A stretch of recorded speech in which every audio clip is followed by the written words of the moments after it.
Yeah, everything's okay now, Chair, if you want to start the meeting. Thank you. Thank you, Alison. Good morning, everyone, and welcome to the Darling Borough Council Audit Committee meeting on the 18th of November. My name is Councillor Gerald Lee, and I will chair the meeting. In this morning's meeting, we have Councillor Credas, Councillor Durham, and Councillor Paley.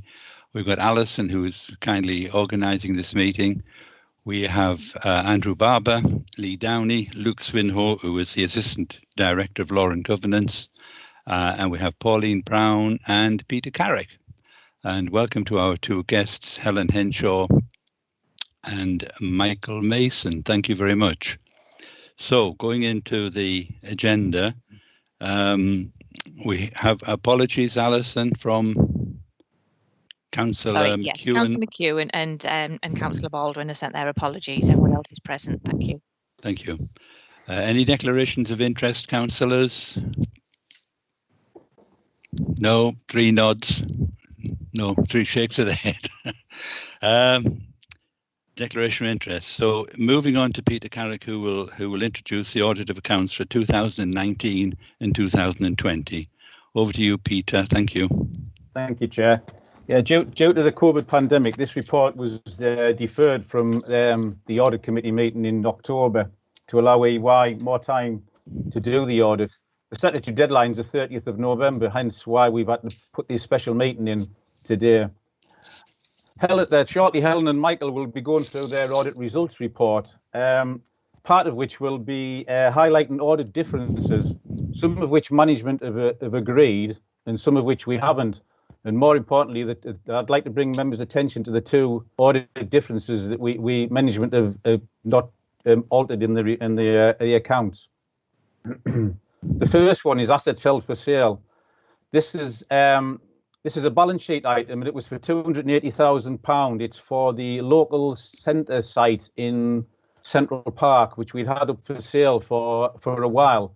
But due to the pandemic, there was no interest in that site, and the rules say that you've had to have it up for sale, active sale for 12 months, actively trying to sell it. And because we couldn't get in, it actually should have been reclassified as property, plant and equipment, but it wouldn't have changed the bottom line of the balance sheet. It would have just been a classification movement on the balance sheet. So management have decided not to do that.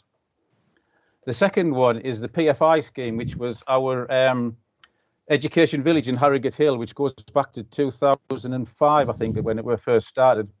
And in them days, we actually procured outside consultants to do us a model to project all of the costs for the next 25 years for the Pfi scheme. At the time, obviously, the accounting model was okay, but things have moved on, and technology changes, and different practices are now in place. And part of EY, when they were looking at it, they've suggested that the model should have been updated, and it would have had about £1.5 million impact on the accounts. Their expert is sort of projected that, but their experts already also said that that's the most it'll ever get. It'll now go back down again, and when the scheme finishes in 2030, that'll go back to nil. So again, management have decided not to change that in the accounts because it's not material. So those are the only 2 audit differences that I'm asking members to consider and hopefully approve.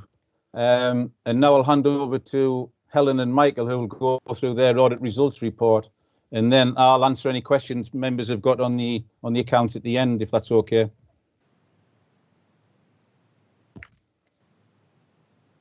Thanks, Peter. Well, maybe I'll just kick off then, if that's okay with you, Chair. That's fine, Helen. Thank you. So first of all, I would like to say I agree with Peter. The uncorrected misstatements that are reported in our ISA 260 report are immaterial to the overall financial statements of the council, and therefore I'm quite comfortable that Peter and the team have taken the decision not to make the amendments for those. The date of our report, as Peter alluded to, is October, and that does reflect the fact that this discussion today was deferred from the previous meeting that was scheduled in order for more of the items that were remaining outstanding at that point in time to be cleared off. So I can tell you that today that the audit is complete, and once we receive the signed financial statements from the council, we will be in a position to issue our audit opinion in plenty of time for the 30th of November target date, which is obviously I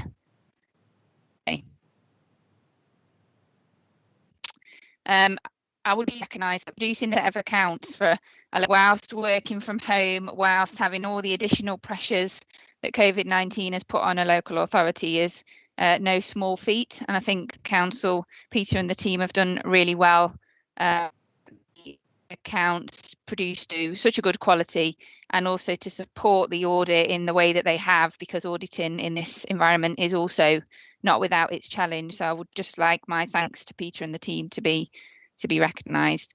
In terms of the detail of our report, obviously you've had time to read through that, but Michael's going to step you through that now, and then we'll take any questions that you might have at the end, if that's okay. Thank you for that. Michael? Yeah, thanks, Helen. So firstly, again, just to thank Peter for his support throughout the audit. It's been really useful, particularly how there's been lots of meetings over Teams and we've done it remotely.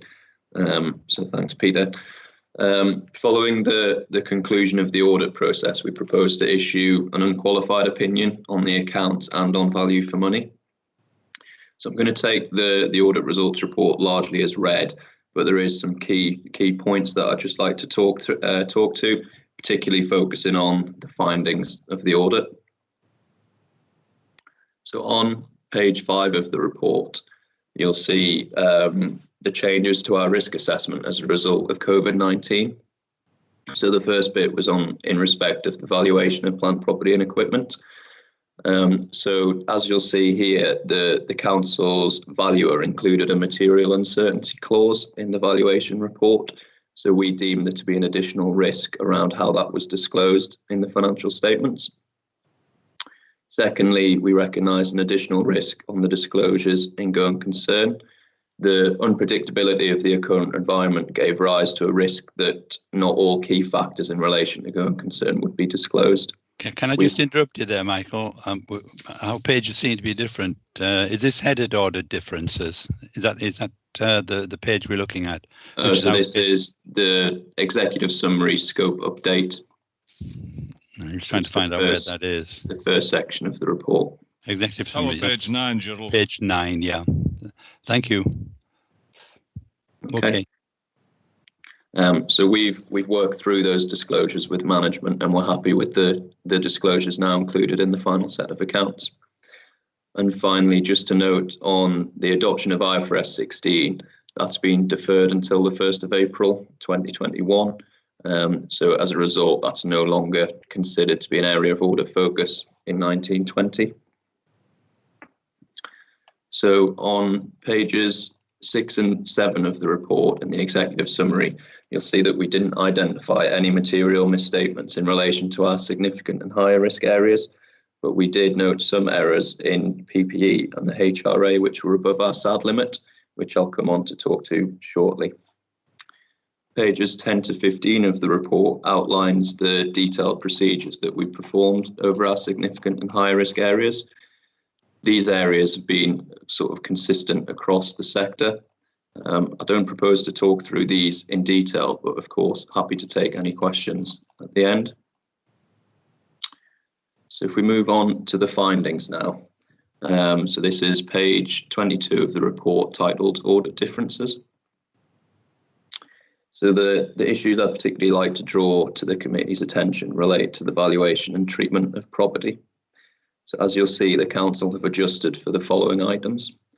So there was one asset where the building element had been missed off of the fixed asset register, and as a result wasn't included in the financial statements. So that resulted in a 492,000 understatement. For another asset, there was arithmetic errors in the valuation relating to the square footage of the floor plan, and that resulted in an overstatement for that asset of 142,000. We also noted a disclosure issue in the note whereby PFI assets had been understated by 252k. And finally, on heritage assets, we noted that the Railway Museum was overstated by 1.4 million, and that was due to an out-of-date valuation report being used. In addition to these findings on PPE, we did note misclassifications of expenditure in Note 3B, totaling 6.1 million. We noted errors within the HRA statement, which meant that expenditure was overstated by 413k and income was overstated by 406k. And finally, we noted a minor disclosure issue in the related parties note, whereby one of the figures hadn't been updated from the prior year. So as this page shows, all of these errors have been adjusted for by management and are now appropriately reflected in the set of accounts. You'll also see on page 23, titled Summary of Unadjusted Audit Differences, that the Council have chosen not to adjust for 3 findings. Now, I know Peter and Helen have kind of just spoken through these, but we'll just go through in a bit of detail. We have no objections to this because individually and in aggregate, the unadjusted errors are immaterial to the financial statements. So the first one was in respect to the asset held for sale of 280,000. So we noted that this has been held on the balance sheet as held for sale for a couple of years now. And when we performed our testing on it, we've identified that it doesn't meet the criteria of held for sale. And that's due to 2 main reasons. So it wasn't being actively marketed at the 31st of March 20, but also a sale within 12 months is deemed highly unlikely, particularly with the effect of COVID-19 and how that will affect retailer interest in the site. But we agree with management's assessment that the impact isn't material. So next was on the PFI. So for our audit work, we liaised with our PFI specialist, and he concluded that the accounting model used by the council wasn't consistent with the usual practice that he'd come across in the sector. And based on his calculations, it resulted in a 1.4 million overstatement of the PFI liability as at the 31st of March 20. So the overstatement has been increasing over the previous years, but as Peter mentioned before, it's currently at its maximum point and it will decrease in future years. As a result of that, management have chosen not to adjust for the difference. Again, we're happy that their assessment is that it's immaterial to the financial statements. And finally, just in respect to the cash flow statement. So per the CIPFA code, the local authority should consider including a note on operating activities if it's relevant to the understanding of the cash flows. So we found that this isn't included in the council's accounts, but we have recommended to management that this is included from next year, which they've agreed with. Because it's not a requirement of the CIPFA code, management don't have to adjust the accounts this year. Myself and Helen are now happy to take any questions that the committee have on the report. Any questions, councillors? Councillor Cridders? Yeah, it's just that the report we've got here is marked up as draft. Presumably that'll be removed as of now. It'll become the final report, will it? Yes, absolutely, Councillor. It was marked up as draft because the original intention was to bring something to your previous committee, but I think it was decided it would be better to just bring it to this one instead.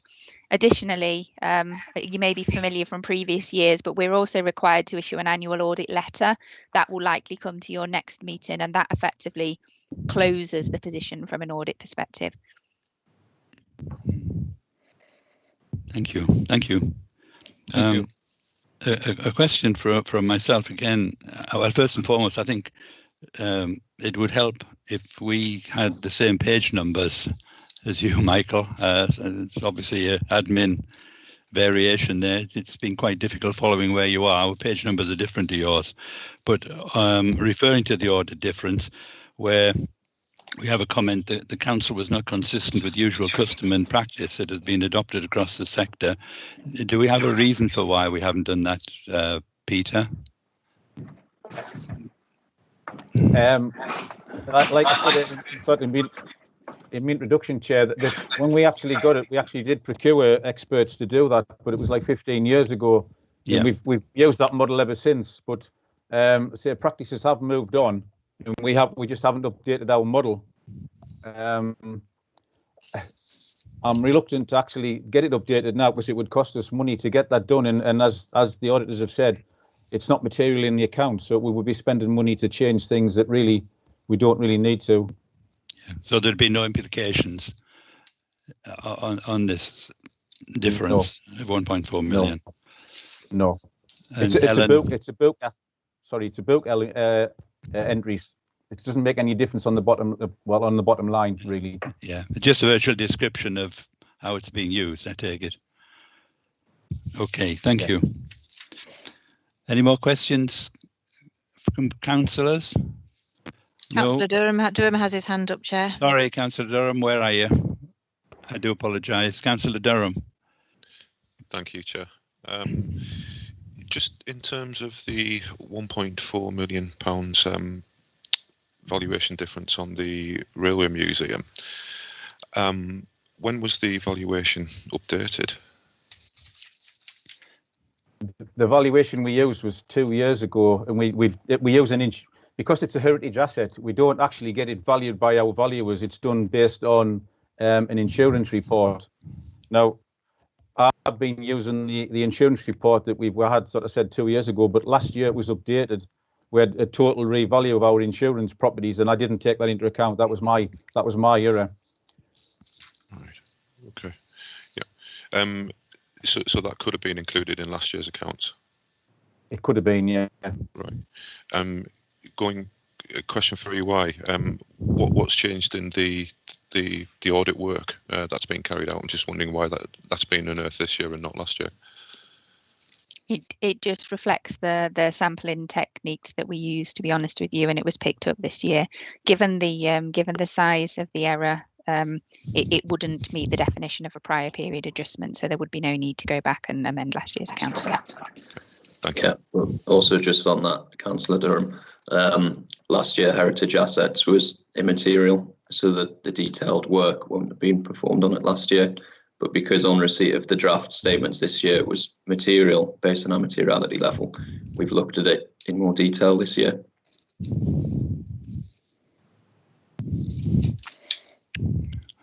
Okay, Councillor Durham. Thank you. No more questions? No more comments?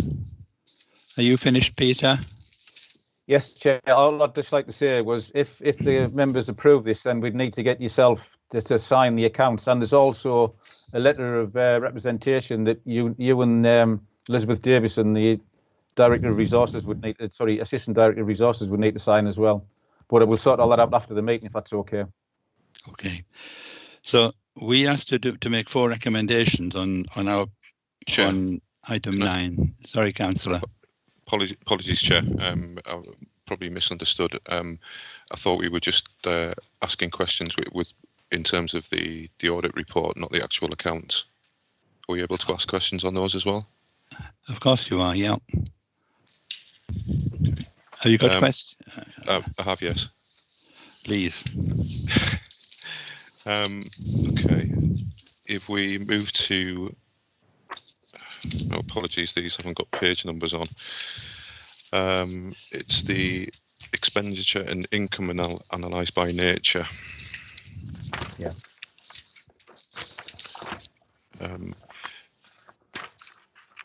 Fees are down from 75 million to 69 million. Yes. I was just wondering if there's an overriding comment to make there.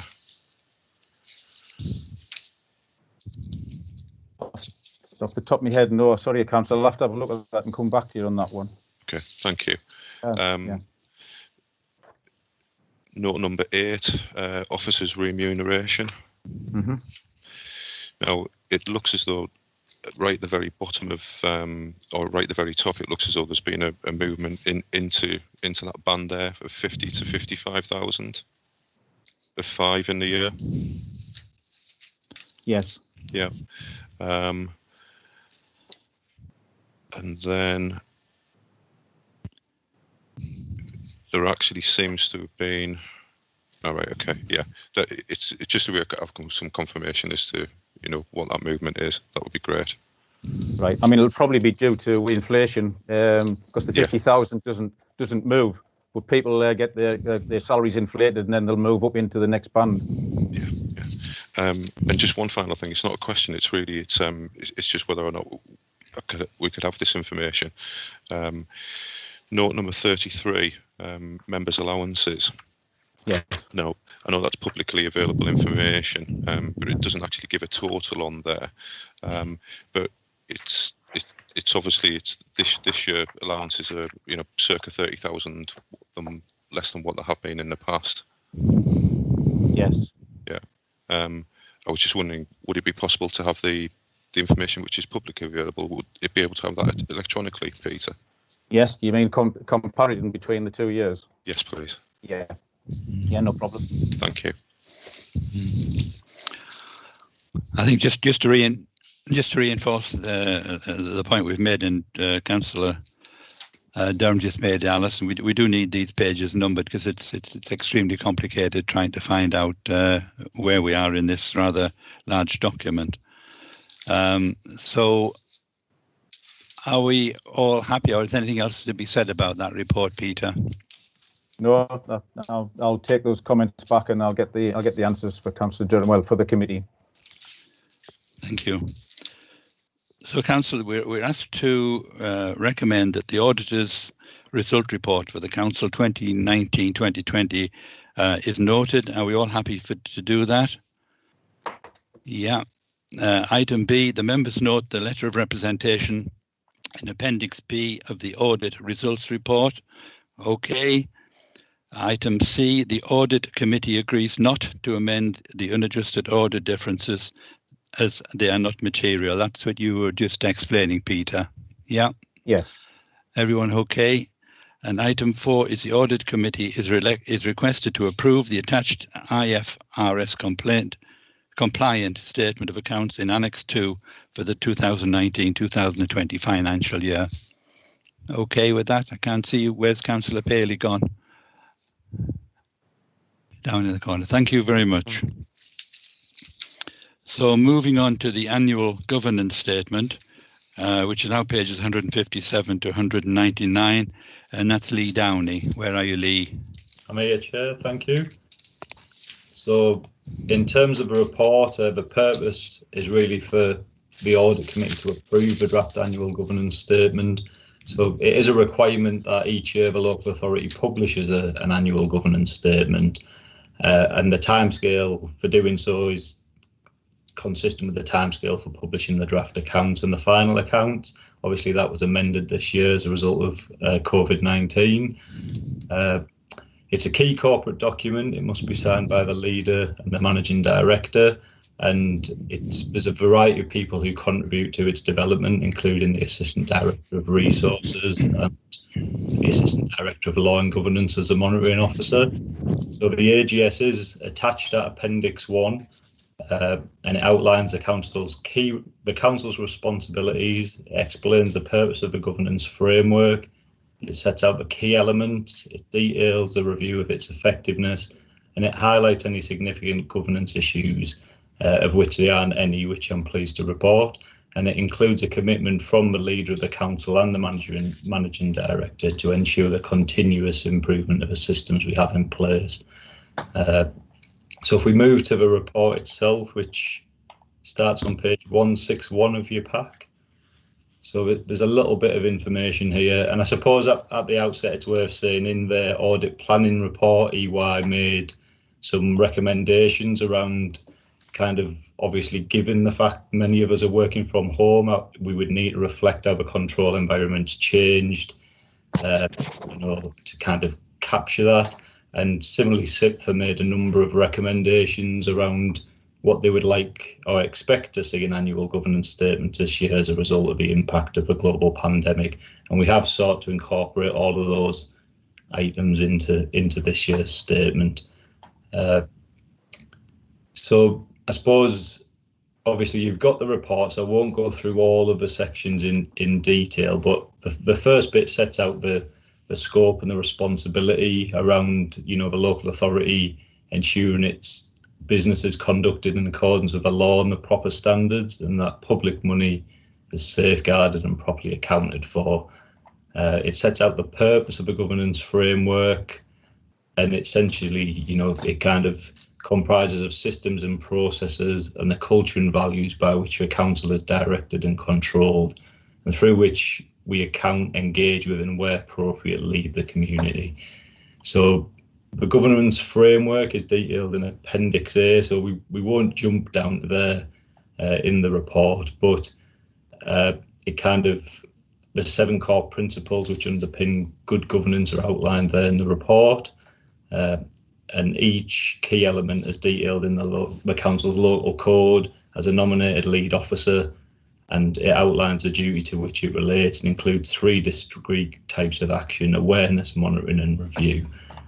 So if we move on, I suppose, to the kind of substance of the report, but the first thing we have there is external regulatory reviews, and the key one of these obviously is around our Ofsted inspection by Children's Services. So essentially we are judged as being requires improvement to be good, and that journey to be good is progressing at quite a pace. So we're a trailblazer for the National Strengthening Families programme, and we work with Leeds City Council around that. And we're also accessing peer support by the regional sector-led improvement and partners in practice. And we do operate 4 residential provisions which have been inspected by Ofsted since April 2019, and they are actually judged to be good. So, the arrangements in place are robust and we're moving in the right direction. In terms of corporate planning and performance management, the council plan has been approved by Cabinet and is due to go to full council in the not too distant future. Obviously, the submission to the council has been delayed due to COVID. In terms of our transformation programmes around adult social care, children's social care, and the Better Care Fund and education, they're all progressing.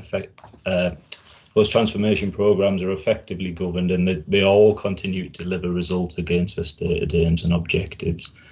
And kind of, if we move down to health and safety, the post has been reviewed, and I suppose this is where some of the items Ifrs said they would like to see included start to come into place. Obviously, the key issue around health and safety has been the impact of COVID-19 on keeping staff and people who visit our buildings safe. So we have committed to ensuring we have a COVID-19 secure work environment, and we've implemented all the government and public health guidance in relation to that. There are a couple of minor amends that do need to be made to the statement, nothing significant, but just as a result of obviously the change in timescale, which Peter mentioned earlier, a couple of report dates need updating, and I suppose, and also as a result of the impact of COVID, I suppose one that is worth mentioning is the local plan, in that it has now been placed on deposit, and we obviously intend to submit that to government for examination, and that's likely to start in the spring. So that's slight, it's a good positive move forward, but I suppose we should reflect it in the AGS because it's supposed to be current at the point of publication. So I won't touch on all of the areas. In terms of some of the key things, again, in terms of ICT, so Ian Miles obviously reported to Audit Committee last month around the ICT. So the strategy continues to deliver the 3 strategic priorities, but some of the key things around that work have been influenced by the pandemic, and IT have been busy mobilising staff, delivering hardware, implementing new software like MS Teams so we can continue to work, and ensuring all the back office stuff we don't see around the firewall and the network are robust so we can all continue to work at home and keep everyone working in a safe and secure IT environment, and obviously that was commended by members at the last meeting. In terms of information governance, again, we've continued to work in a secure environment supported by IT whilst we've been working at home. I suppose partnership working, one of the key things to mention there is that the Chief Officer Executive along with Cabinet have been considering the future of Darlington Partnership, which hasn't met since December 19. There's a number of other areas. I suppose Brexit, obviously it remains on the Corporate Risk Register, which was brought to last Audit Committee. Whilst work has been kind of put on hold as a result of the pandemic, a significant amount of work has taken place with partners across the Local Resilience Forum, and given we're now approaching the end of the EU transition period on the 31st of December, you know, the work that's been done should, you know, stand us in a good position to mitigate any potential impacts.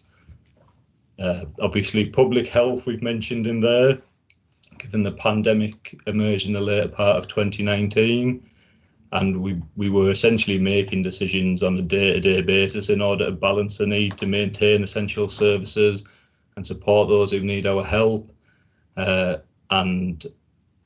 Again, business continuity plans were a key kind of thing that came into play as a result of the pandemic. You know, that essentially, you know, they ensured us to manage and respond to the pandemic with limited kind of loss or disruption to services, which was really positive. And in June, the Civil Contingencies Unit facilitated a debrief to COB to reflect on the response of the Council to the challenges posed by the pandemic. So that was a real positive story, I suppose. In terms of home working, obviously, we've already mentioned that. We did have an established policy with a number of people working from home, but nowhere near the scale, obviously, that is taking place at present. So, like I said, IT rapidly rolled out Teams and various other things in order to facilitate that. In terms of external audit, obviously we've got EY here today, and there's a small paragraph there, and one of the key things for the AGS, it must contain an action plan of our key actions that we're you know, kind of going to implement during 2021. So obviously COVID-19 again features on there, and you know, plan the Council's contribution to the economic and social recovery. Number 2, to continue to work with Cabinet and Council to further refine plans and priorities. Number 3, manage the risks within the MTFP. Number 4, work with partners and look at new approaches to improving outcomes for children at risk of becoming looked after. And number 5, to continue to create the conditions for economic growth, including approval of a local plan, which we've mentioned. If we go down to Appendix C, there is an update on the actions which were included in last year's plan. So that's on page, the page numbers are on 193 of your pack, so the pop onto the left hand side because it goes into landscape. So you can see obviously the update against the actions for last year there. So essentially, subject to those kind of minor amendments to the dates that I mentioned and things, what we ask is that it's recommended that Audit Committee approve the annual governance statement, and we will get that signed and published in its final form before the end of the month as required by the regulations. And I'm quite happy to take any questions. Any questions from any councillors? Councillor Crudders. Thank you, Chair. Just noticing some big numbers in the Better Care Fund, Lee, on section 38C. There's the National Health Service commissioned out hospital services. The minimum spend of 2.2 million has gone up to 5 million. Presumably that's COVID related and doesn't have any impact on council contributions, is it represented by monies that have been given to the National Health Service to cope with these problems? I don't believe it is COVID related, Councillor Cousins, but I would, sorry, Councillor Cruddas, but I would need to check and come back to you on that. I believe the information reported in relation to the Better Care Fund was the position, you know, the annual position at the end of 2019-20. So I would need to come back to you on that one if that's okay. It would seem that you know, everyone's been encouraging National Health Service to provide out of hospital services so that it protects their own services within hospitals and things. So it would be interesting to have an answer to that, Lee, if it's possible. Certainly one of the key aims of a Better Care Fund is to, you know, kind of reduce hospital admissions and get people back home and independent to reduce the NHS spend. Yeah, and just on the same section 39, there's a little thing about delayed transfers of care, and I just don't understand the number, Lee. All right. In the 1920 says performance up to February 20 was below target. I guess that means year transfer delays to February 20 were 751 versus an annual target of 1830. Yeah. I mean, that sorry. It just doesn't. I don't understand how that number works. That's all. Yeah, it seems to be that actually, you know, that when it says it was below target, that is a positive thing, because obviously you don't want delays in transfer of care. But I can clarify that and come back to you. So that's a positive, really, isn't it? Yeah. I believe so. Yeah, it's the way it's worded, I think. But I can come back to you on that one as well, if that's okay. Yeah, that's fine. Thank you. That's me finished. Thank you. Any more questions from councillors? Just on the point Councillor Cruddas made, I mean, that difference from 2 million to 200,000 to over 5 million, it's about a 250% increase, isn't it? So I think it would be helpful if we got an explanation of that. But sorry, were you going to say something there? Did I? No, that's fine. That's thank you. But reading this, I think it's just an indication to councillors just how, in my opinion anyway, how well the council has operated over the last, particularly over the last 8 or 9 months, and through our officers and through our council, I would like to thank all the staff who are doing such a wonderful job in such very, very difficult circumstances. What I would like to add also, which I don't know if it's relevant or not, should we not be including something for climate change? Climate change is a risk that we all will be having to deal with over the next X number of years. And yet we're getting report after report without any reference to it. There's going to be a cost. We don't know how much it's going to be. We don't know where it's going to come from. And as I've said in council on many occasions, COVID is very, very important and it's very critical. But as we are seeing, we will get to the bottom of COVID with vaccinations and so on. But climate change is each and every year is going by, and we don't seem to be doing anything about it, or at least linking in and identifying what we ought to be doing. There is a risk there, and are we turning a blind eye for the moment?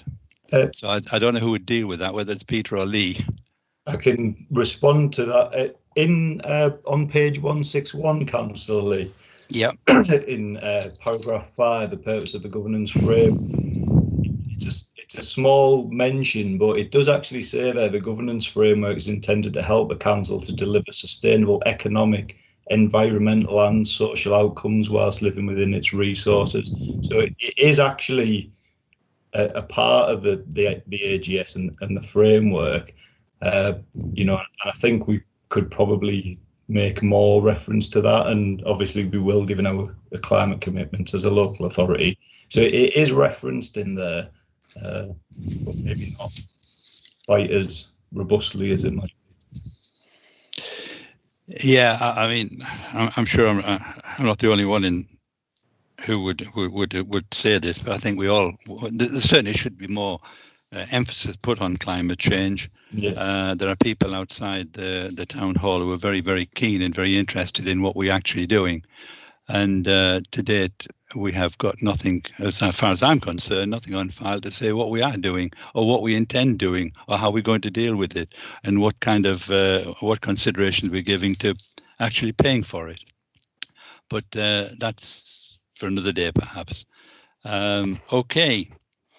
So we are asked to. Can I have a word, Gerald? Of course we can, Councillor Crudder. Sorry. Yeah, I mean, I agree with Gerald, but I think we should consider, Gerald, when we get the action plan agreed with all the directors, that should be a headline item within this report.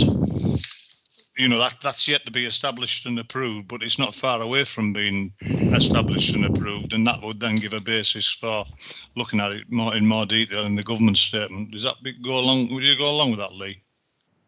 Yes, I mean, from the recent presentation I attended from SIPFA, that was one of the things they touched on around the environment, including, you know, kind of, you know, the impact of the local authorities' activities on the physical environment in which our residents live. So, yeah, I think that's a reasonable point. I don't know if anyone else has a view. Any more comment, councillors? No? Well, let's just say I look forward to the day that when something is actually listed on these report forms. So it's recommended that the draft annual governance statement at Appendix 1 will be approved. Do we all approve it, councillors? Yeah, Councillor Cruddas? We assume that Lee's going to make the amendments that he said and approve it on that basis. Thank you. Yes, I will do that if that's okay, and I'll get it signed, obviously, before the end of the month and published. That's fine. Okay, thank you very much. Any questions from anyone? No. Well, that concludes the Audit Committee meeting on the 18th of November. Thanks to everyone who has attended, and we look forward to seeing you at the next one. Thank you. Bye-bye. Thank you.